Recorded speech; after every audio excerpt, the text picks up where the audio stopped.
One of the most incredible journalists of our time is Soledad O'Brien.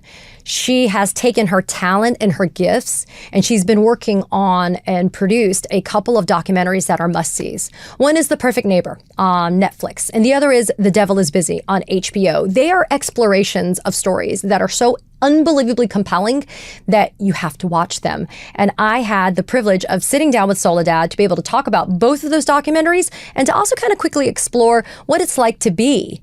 And she's been there for a little while now in the independent media space. And joining me now, I have the privilege of spending time with somebody that I respect immensely and consider to be a dear friend, Soledad O'Brien. Soledad, hey, you are the busiest woman that I know. You and I joke all the time about, and we could probably do a whole other episode about just on busyness. And being moms and wives and women of color in media spaces, and especially in independent media, which is something that you truly embraced in terms of being one of the original frontiers women, I would say, about it. But I really wanted to focus on two documentaries that you have been intimately involved with. Let's start with the first, which is The Perfect Neighbor. It's a Netflix documentary. I, being in Florida, intimately knowing stand your ground laws, having been familiar with it back to 2005 when they were first introduced at the behest of the NRA's head at the time, Marion Hammer, who put all this pressure on Jeb Bush, who was the governor at the time, to get it passed, the stand your ground law. But talk about The Perfect Neighbor. I know tons of people that have watched it, but why did you felt so compelled to become a part of that documentary? Yeah, I'm one of the EPs on the doc. The director is Geeta Gandbir, who is phenomenal, and we've done a lot of projects together. She runs a production company called Message Pictures with her team. We got to join in with that along with Park Pictures. So it's been a really amazing ride to be working on a project that is, and sort of talking about a project that has had such a great impact. I mean, the number of people who've said, oh my gosh, I didn't even realize this story existed. Because I think if you're outside Florida, you might not know the details of this case. Geeta got involved with the project because her sister-in-law was friendly with the family of Ajika Owens, AJ Owens. And so that was sort of how she was drawn into it. And she likes to say, you know, as a director, like, what else do I do? I mean, that's what we do. So, you know, we don't have any other response other than going and trying to figure out the story. So I remember when she reached out and was like, we want to do something. What do we do? And it's interesting, you know, when you cover, as you've done, either from the anchor desk or as a reporter, stand your ground cases, you know, usually you show up, it's over, and you kind of do interviews and you cherry pick who you're going to talk to, and you kind of do your best to piece together what happened. But what's remarkable about this project, with the amazing editing of Viri Diana Lieberman, is she's the editor of this project, who's phenomenal.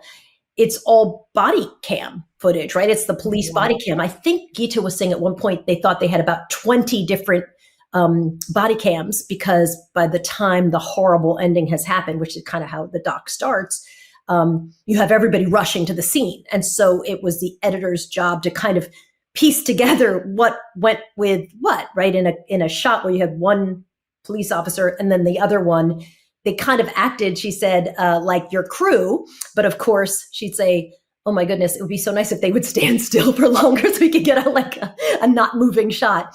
And I think that's what's made it really interesting, is that in a lot of ways, the reporter in the piece is out of it, right? It's really told through the point of view of the police, who'd come many, many, many times to this neighborhood in Ocala, Florida, at the behest of this woman, Susan Lawrence, who would complain about her neighbors and her neighbors' kids all the time. And you can see over a couple of years how that relationship in the neighborhood just devolves and devolves and devolves. The thing I thought was really interesting is, you know, you watch that and you think, that's a woman who shouldn't have a gun, much less, you know, 3 guns, right? It's the first thing you think of, like, how is it possible?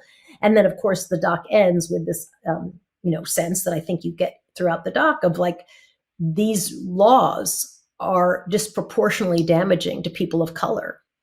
And this is a good example of just how it unfolds and ruins a family, obviously, and children, obviously, but the entire neighborhood, right? The entire neighborhood. I was stunned, to kind of springboard off your last point, Soledad. The tight-knit energy of that neighborhood And it was not just Black people, it was white people, it was Hispanic people, all living together in this small neighborhood with young children playing in the street. Very Norman Rockwellian almost, Right, right? right, Kids playing in the street. And this is the early 2000s, right? Or excuse me, 2022, I believe. right. Um, and they were so close, and the common denominator when it came to who was the perpetrator of the racism was this white lady, right? Susan Lawrence, right?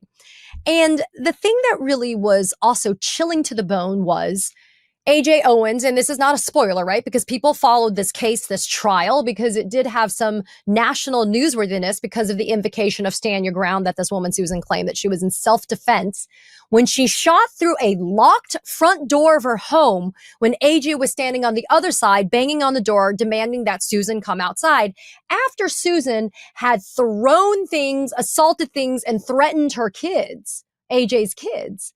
And after she had already called the police, right? The police were the On sheriff's their department was way. on their way. The amount of time that passed was so short that the judge eventually determined that it was really not a stand your ground case, but it was just anger and frankly, I think for a lot of people, as you see the doc roll out, just racism. Like she just really the idea of like these young, a lot of mostly Black kids playing, although it's a very racially diverse neighborhood, just annoyed Triggered. her to no end. And a lot of it was this idea of, that they were playing in a field near her house that she thought in a way they were trespassing when even the guy who owned the house, who was renting the house for her, was like, that's not our property. No one's trespassing because we don't own it. That's not mine. And, it just, the thing that I think was really interesting was just to see how, as you say, right, this multi-racial neighborhood. At one point, one of the white moms is like, the cops are kind of saying like, well, which kid is yours? And she's like, they're all mine,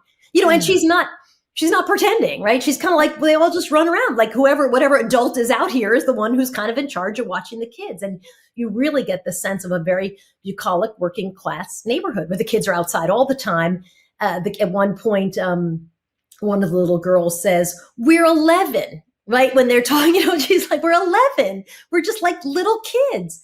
So it was a very interesting perspective to see it just all devolve. And then, of course, after the shooting, to see how that neighborhood just gets destroyed, right? It's really one of those, here's what happened to this neighborhood. And again, it's very unusual to get to see the before and after. I also thought it being able to see the cops and how they relate to people in the neighborhood was I very was interesting. surprised, honestly, Soledad. The cops were so sympathetic and had such deep levels of empathy on the immediate scene of the crime when AJ was murdered.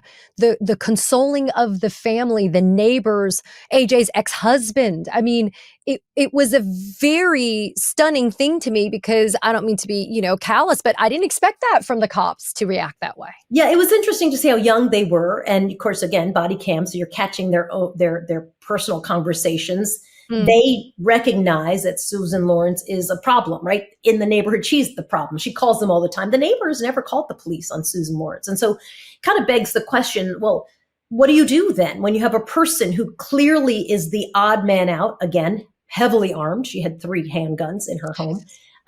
How do you? The neighbors never called the police on her. There was no efforts to arrest or even manage Susan Lawrence. They just responded, and then they go over and talk to the kids. Kids, don't run through the lawn. Come on, kids. And even they would say, as listen, they're kids. Aren't we glad that they're running around playing football and not, doing all the terrible things that they could be doing as little kids? And so, yeah, it was very interesting. But I think for a lot of people, it was like there are all these red flags, right? You have a person who's clearly not okay, and yet there's just no way, no process in which, in what way could the cops have done something? Could they have? Could they have done something without anybody in the neighborhood ever complaining about her?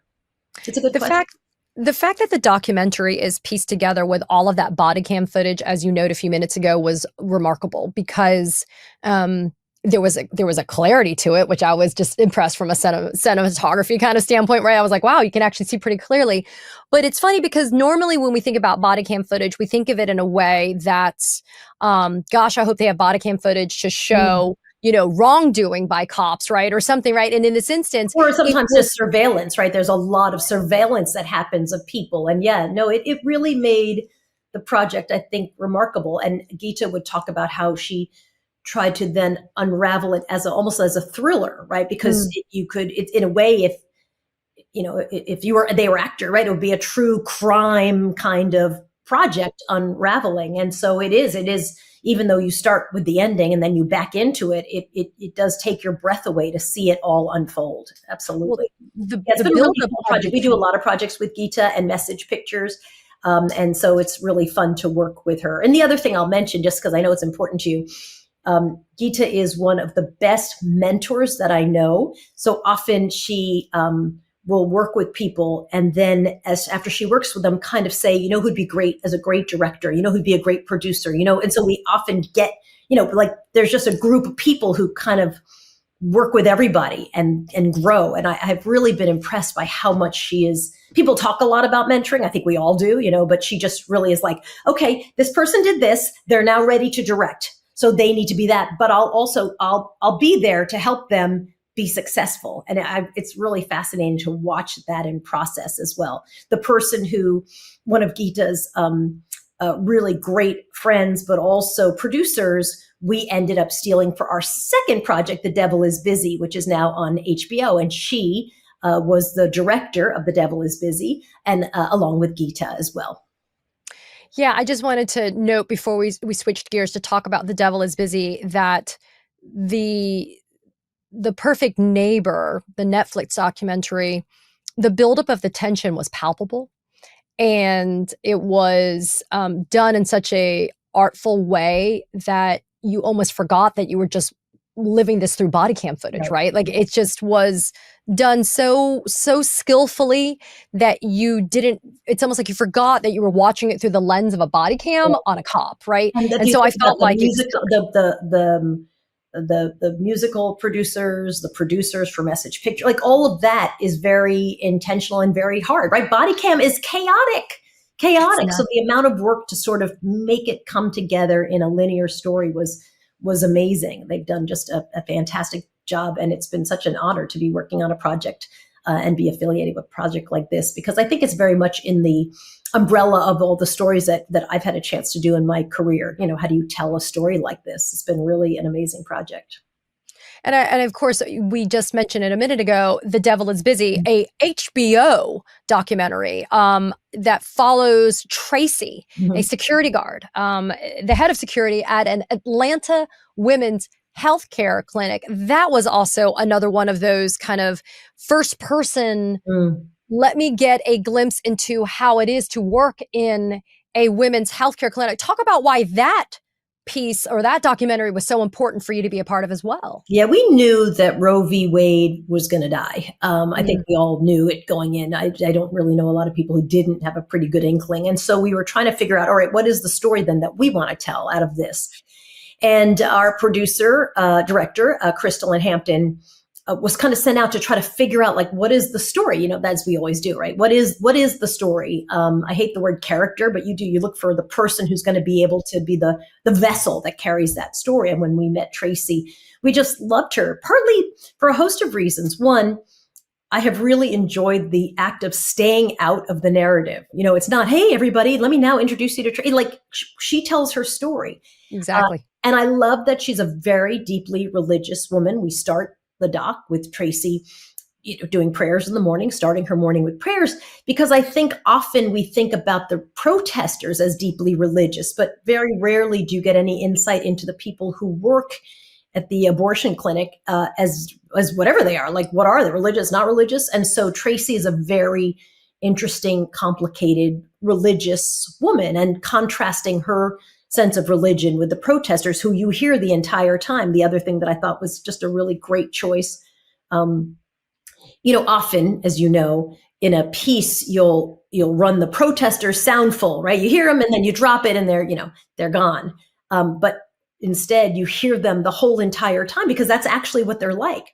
For anybody who's at this abortion, like, you just hear that all the time. They never go away. And we wanted to make sure that people got that sense of, like, it just doesn't end. It does not end for these women who've come in. The other thing I thought was interesting about that was getting a chance to see the women who are coming in. I think there's a mythology around it's a bunch of teenagers who are Yep. using abortion as birth control, and Yep. mostly couples, married couples, mostly women in their 30s and 40s who already had kids, right? And then, of course, we had a chance to just hear from the doctors talking about kind of how they're navigating this change in policy in an environment where they're not really sure how they provide health care that they've been trained to do. And maybe the answer is for some of them, they're going to have to leave because it's just not what they're the way they were trained. It's a challenge. So it was a very interesting look. And we really love Tracy because she's she's a complex character. She's a very interesting, complex woman. And as a security guard, she kind of takes you through the entire, startup day, end of day, wrapping it up. And I think she ended up being a great, again, for lack of a better word, character to take us through this story of an abortion clinic without having to be in it as a reporter and picking sound bites and picking who I want to talk to. So I really, it's an excellent project. We've won a bunch of awards for that. So it's been pretty exciting to have it in film festivals, et cetera, et cetera. Well, and it's a day in the life, and yet it's not just one life, it's many lives. And that's why it was so artfully kind of all woven together. Why the title, The Devil is Busy? Because that's what Tracy says. A lot of it, again, it's about religion, and it's sort of like who owns the POV of religion in this debate. And at one point, Tracy is talking about her relationship with the protesters. She knows them well. She sees them every day. She points out who they are and their own background. Many who've been incarcerated for their own issues. And so she often will say, the devil is busy. Like the chaos that we're seeing is the devil being busy. It's a great title. The same thing with Perfect Neighbor, by the way. Susan Lorenz at one point says, I'm the perfect neighbor. And so it's a very, getting titles for docs. It's a real skill for some people. Some people are really good at it, and I'm not one of those people. but often somebody in the doc will say something, and you're like, and that's your title. Yeah, no, and that's the reason why I was asking. So I wanted to ask you, you have many years of experience, Soledad, not only Such a being nice in way of saying I'm old, Katie. You are so not at all. Not at all. We talk about mentors. You're You're a an old mentor. lady, Soledad. Tell us about that. You've spent time in what I'll call straight news. We'll call it straight news, right? Especially in a place that I used to live to, which is legacy media, mainstream media, linear media, right? Cable news kind of thing. But you've also done other projects yourself that have allowed you to do long form, right? And I feel like the documentary space is the truest example of long form because you get the freedom, the flexibility to develop, breathe oxygen into stories, voices, etc. But these two particular documentaries, The Perfect Neighbor and The Devil is Busy, they still weave in very newsy things, though, Soledad. They're policy, right? At the end of the day, they they're still are. They're really stories about policy. And it's funny because if you went to your newsroom and said, so I have a great idea about public policy, people would be like, oh gosh, What? no. Exactly. And so I think the way to unfold the story, which is ultimately just about a policy, but told through a really compelling narrative, is kind of the way to get audiences to take a look, to have the reporter step out and say, this is how the day goes. This is just the day, however you want to look at it. Or this is how the last 2 years went of this interaction in the neighborhood. So I have really liked that. And I've done a bunch of docs. When I started at CNN, I was doing docs pretty early on, along with my daily news. I have always just loved the amount of time you get. Like, I just love having so much time. And so you don't have to say, listen, tell me this thing, but could you keep it to under 10 seconds because we need to move on. We got to wrap. Someone wants to unwind a story, they can, and it's in their own words. And so your job is to help them just tell that story, to give a platform for that story. So I've really enjoyed that. You gave a lot of credit to Geeta and others about being true mentors. And I wasn't kidding when I've said that you are a mentor for me in many ways, not just in a professional space, but also in a personal space. We sit here as women of color in a beleaguered, I'd say, industry space, even though I feel like Nice way to put it, because I say it's going to hell in a handbasket, but believe me, well, so much you're pressing me to be so elegant. But I do think that we really are in a industry space where you've fiercely guarded your independence, though, Soledad. You have been somebody who has refused to capitulate, and when the devil has thrown you some curveballs, you've said, "Fuck it, let's keep going." Right? I mean, You know what's there so is funny though? It doesn't ever feels that way, right? If what well, it feels like, when you're in it doesn't feel like that. right, I you sit know. in your bed and you cry and you're like, what am I going to do? And then you kind of say, well, you know what? Actually, I think I do this well. And people say I do this well. And I kind of think I could pull this off. Like, I mean, that's the reality of it for I think the industry really shifts and churns. And, it's not like, yes, I'm going to get out there and do. It's more like, I think I can do this. I think, and I'm just going to, and, I have to say, independent media has been, in a lot of ways, there's so many people who are so helpful, Of who are course. just like happy to talk and say, this is what I would recommend. This is how you should structure your Yep. company. This is Very what you should generous. think about. Don't do it this way. Think about it this way. I mean, I just got so much help from people, and never once did someone say, oh God, no, no, no, don't do it. This is a mistake. And I made a million mistakes, but I never felt like, yeah, fuck it, I'm going to go out there and kill it. It was just more like, okay, I think I can do this.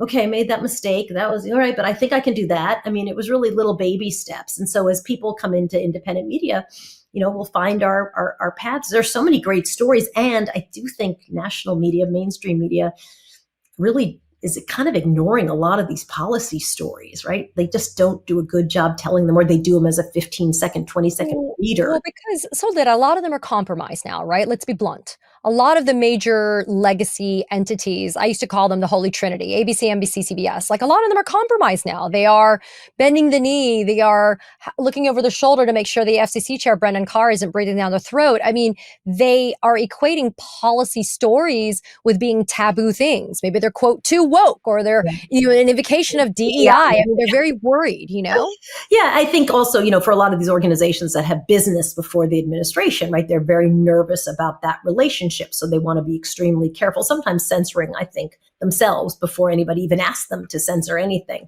So yeah, that's been very disappointing. And so I do think it's a time when independent media is really necessary, where people who are not really, afraid to talk about subjects that are about policy, and dig into them and show them honestly. I think it's an interesting time for that opportunity. So, listen, I've never been a big fan of chaos, but there is opportunity in chaos. My first boss told me that, and it was really true. Like, you got to kind of lean into, there is opportunity in chaos. And if you can figure out how to tell something well in an environment where everybody else is messing it up, you're probably going to be pretty successful. Well, then I will pat myself on the back, as you Yes, and I part ma'am. You ways, to should. say that I get to have conversations like this because I am an independent media on I love it. YouTube. I was so happy when I heard that you started this, and it's great because you're smart and you've got an interesting point of view, and that's what it's all about. Do you really want to be doing the thing that everyone's like, listen, don't say this, don't say that, don't say this, you're No. allowed to go in this little lane, and you have 90 seconds? Or do you want to sort of say there are interesting stories, and this is a moment in time where stories about policy really matter? Which is why The Devil is Busy, which folks can get on HBO, and The Perfect Neighbor, which folks can get on Netflix. Those are necessary viewing things. Soledad O'Brien, my friend, thank you from the bottom of my heart for spending It this is time with me. always my pleasure. Although I do have a bone to pick with you, as we actually haven't really gotten together in a long time. No. You're about an hour and 15 minutes from me, so we have to work that out. We will figure it out, and the next time Yeah, people see us, we'll be together. absolutely. It's so nice to see you. Thanks for having me on. Thank you. Katie Phang here. We launched the Katie Phang News Channel in partnership with the Midas Touch Network so we could bring you the latest in legal and political news. Straight, no chaser. So if you're a fellow truth teller, hit that subscribe button and share the word about this channel so we can build a high information America together.